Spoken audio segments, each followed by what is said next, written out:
All right, today on Q&A with a Cop, we are going to talk about squad cars, the very worst, the very best, and which one is my favorite. We're also going to answer some questions about my personal experiences in cars and crashing them. Stick around. Where are you going? Get out of the way!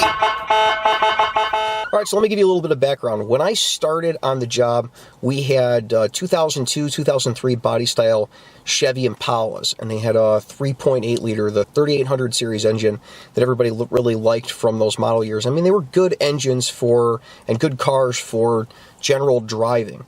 They did about 100 miles an hour if you didn't have a light bar on the roof, especially if you didn't have the rotator light bars that we had. They'd go pretty fast. The slick tops were pretty fast. They didn't like to stop really well. They were front-wheel drive, and they did have a tendency of breaking motor mounts, but it would take a couple years for them to break motor mounts. Now, what Chevy did when they made those older style Impalas is they took the consumer car, the best engine that they had for the consumer cars, and I think they left the governor on them because they didn't really go all that fast. And they'd stop pretty close to 100. They didn't really upgrade brakes all that well if they did it at all. And what they did is they pre-wired it for electronics, and they put a taillight kill switch in it, which is something that used to be a thing and isn't anymore, at least not in my area. And then after those, we had some Crown Victorias. We had like 2005 Crown Victorias that everybody's really familiar with.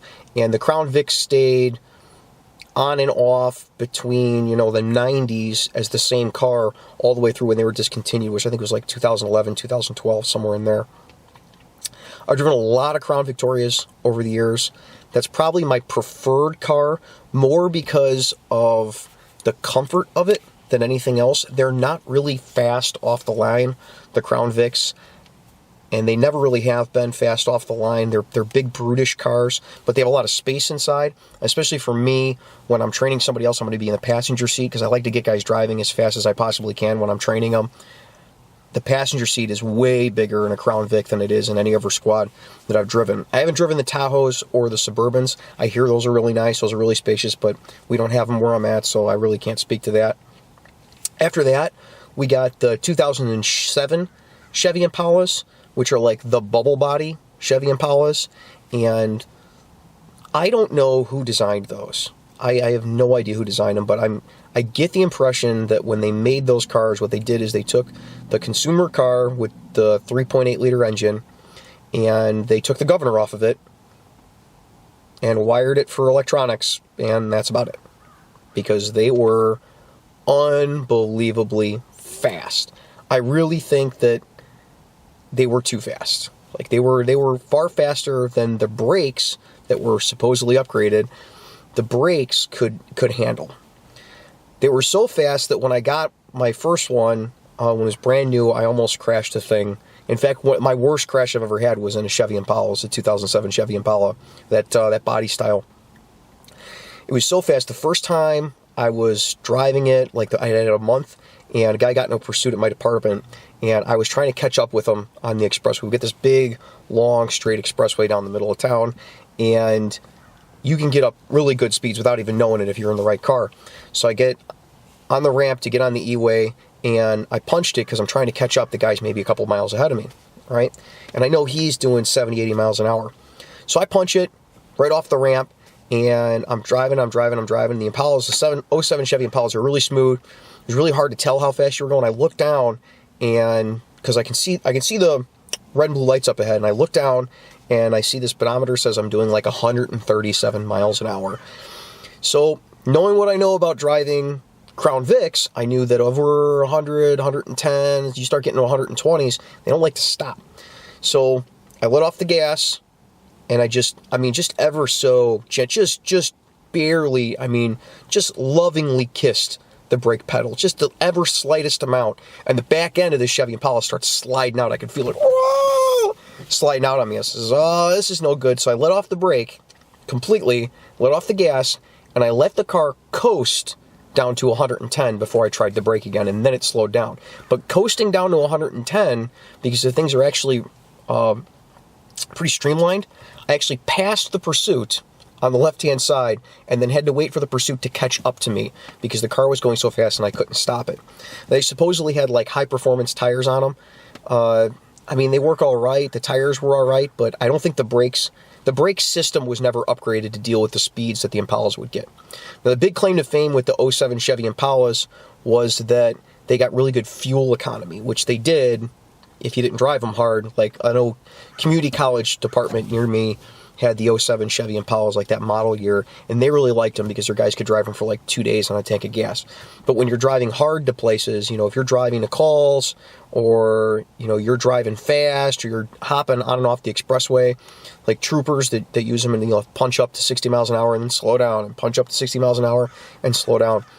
My car, when I got rid of it, the overall fuel economy was like 7.9 miles to the gallon. It's atrocious, like a 454 pickup truck. So I really didn't like that car because it didn't stop, and it's front-wheel drive, and I think it was a matter of the company tried to make a squad car, not for police work, but for administrators, to try to sell a car to administrators as being a good car for the department. They never really did really well with maintenance and repairs. They broke down all the times because guys beat on them. If the car isn't quick, if it's not getting enough juice, guys just lay on it harder, which is why the gas mileage was so low, and things would break. And we actually had some problems with Chevy with warranties, but I didn't deal with those directly, so I can't really speak to exactly what the warranty issue was. But I heard that they were not honoring the warranty all the time for all the squads because they said there was extreme duty, that people were abusing the car. Well, I don't know what they thought was going to happen when you gave them to a bunch of cops. My worst experiences, I had 2 terrible experiences with the '07 Chevy Impalas, and one was that my car actually caught fire on a traffic stop. I was on a traffic stop, just normal stop, and it started smoking out from under the hood, and I only had this thing for like a year, and I popped the hood, and there was smoke, not radiator steam, but smoke coming out from under the car, and there was a little flame on the alternator, and I was like, oh, that's not good. By the time I got the fire extinguisher, it had like extinguished itself. I don't know what was on fire, but I never really happy with cars that just spontaneously light themselves on fire. I always had problems with overheating, especially the canine cars with all the extra draw on the engine. They always had issues with overheating. We'd have to like pop the hood if the car was sitting for too long and stuff like that. I didn't really enjoy those. And we went back to the Crown Vics, and Crown Vic is a Crown Vic. You drive over curbs at 30 miles an hour and it shrugs them off, and get up in a pursuit. They're not quick off the line. You get up in a pursuit, they go really fast. The problem with Crown Vics is always that guys they'll hit alleys to try to get away from you. So if somebody hits an alley trying to get away from you, and they're in a front drive car and you're in a Crown Vic, they're going to be able to make corners a little faster. If they're in an all-wheel drive car and you're in a Crown Vic, they're going to make corners fast, and the Crown Vic's going to slide out. You got to drive it slower. You got to know what you're doing when you're driving a rear-wheel drive car that kind of drives like a pickup truck. After that, I got a Taurus, and the department has a bunch of Explorers, so I've driven both of those. I've driven the Taurus extensively. We've got the 3.5 all-wheel drive Tauruses. We don't have the EcoBoost. And we've got the 3.7, I want to say, Ford Explorers. I've driven both of those. I've been really happy with the Taurus when I'm riding alone. I think that's the best car that I've had so far for riding on my own, but it's the worst car, other than the Impalas that were even smaller, for sitting in the passenger seat, because the passenger seat on those is really small. Once you put a computer in there, the stalk for the computer mount has to sit in the footwell for the passenger, and then the camera, because of the slope of the windshield of modern cars, the camera sits like right by your head. So if you got into an accident, there's a good chance you're going to get hit in the head with the camera, and that's never really fun. And then we had the Explorers. The Explorers are larger inside. I think those are probably the best direct replacement for the Crown Vic. They seem pretty durable. They're not as good off-road as the Crown Vic off-road, in my opinion. I've driven them a little bit and like hopped curbs and stuff with them. They do all right. But the Crown Victoria had a lot of ground clearance, and it seemed to take repeat abuse driving over curbs and grass and running into things and stuff a lot better than the newer cars do. The Explorers and Tauruses have actually had problems with the front bumper panels will pop out. If you follow me on Instagram, you see the pictures of like the front bumper panels actually like popping out and disassembling themselves just because it gets cold out. It rains and then freezes and it'll pop out, and you gotta like melt it and you gotta try to pop it back in, and people are like, what did you hit? You didn't hit anything. It just got cold out and died.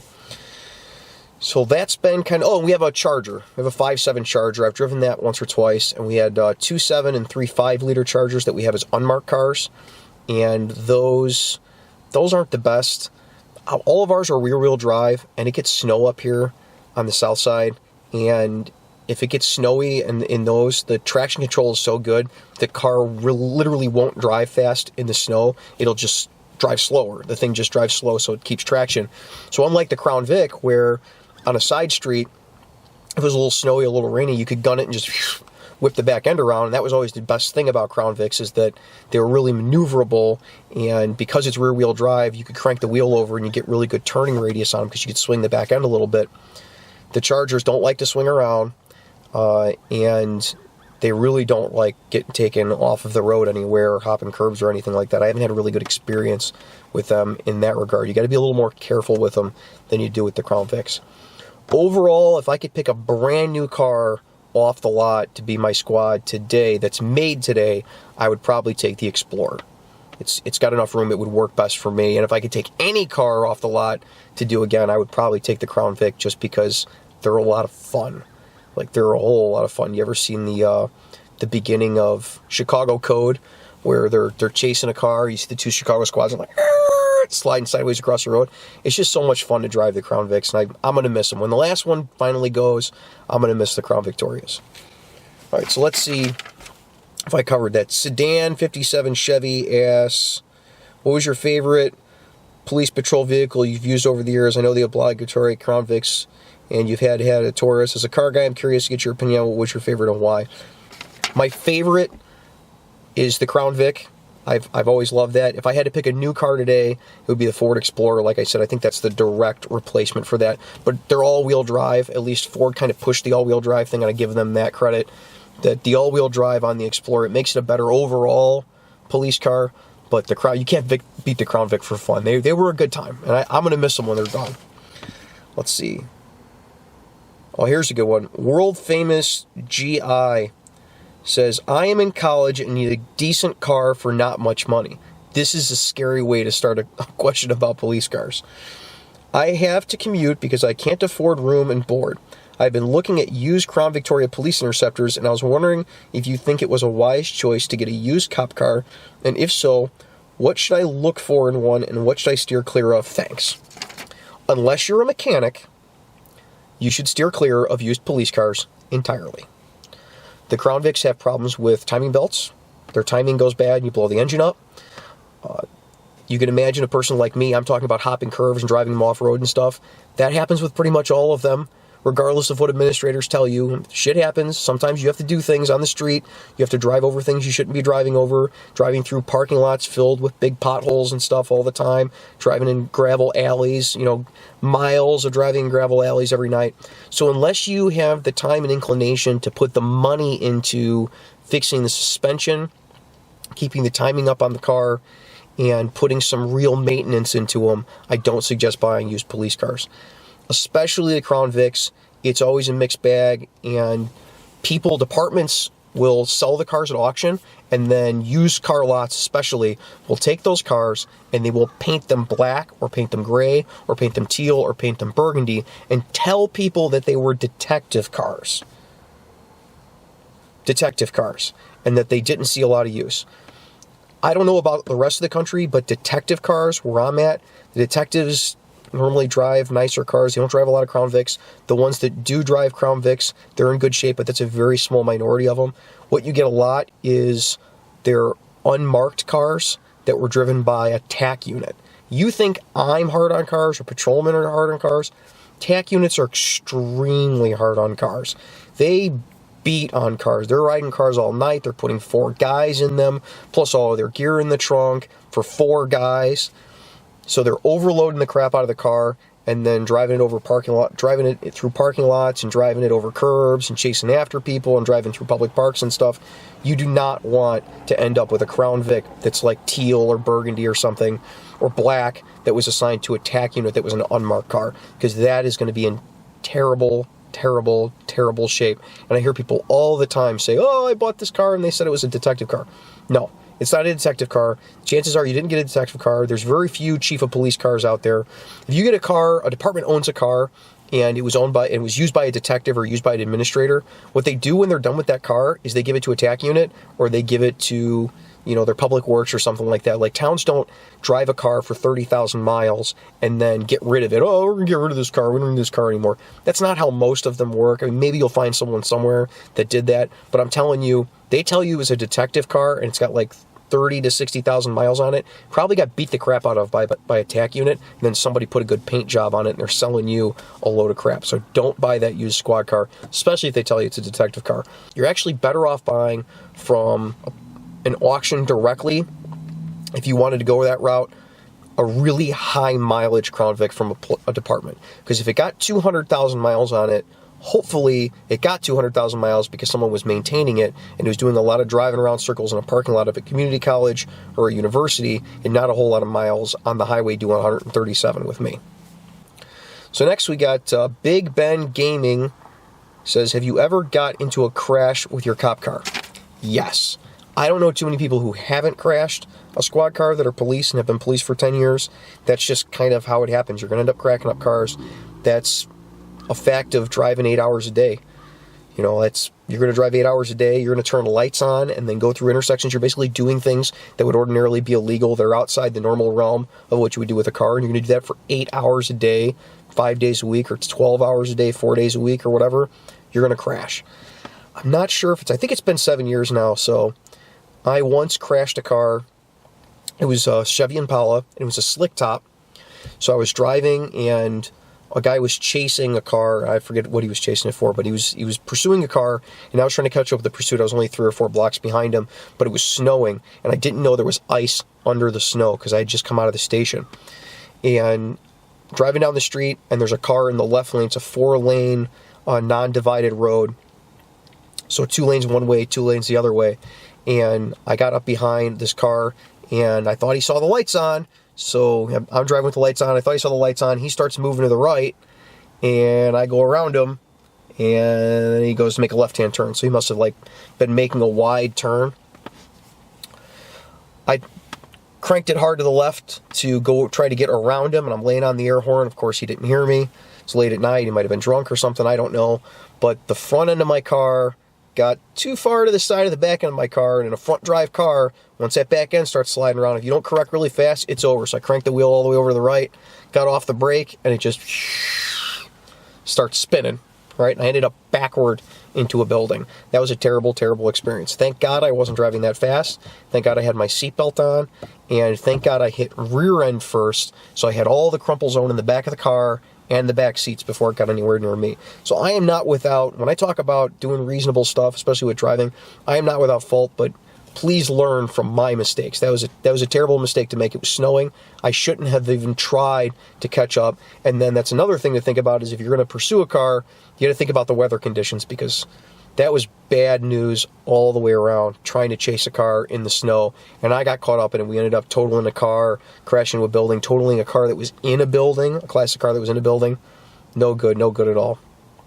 So that's all the questions I have for the Q&A with a cop about squad cars. I'm thinking about doing another video about the difference between an undercover police car and an unmarked police car, because a lot of people seem to think that these are the same thing, and they're very, very separate concepts. So maybe we'll do that video a little later. Let me know in the comments down below, if you're a cop, what was your favorite and least favorite, or worst? What do you think is the best and worst squad car that you've ever driven?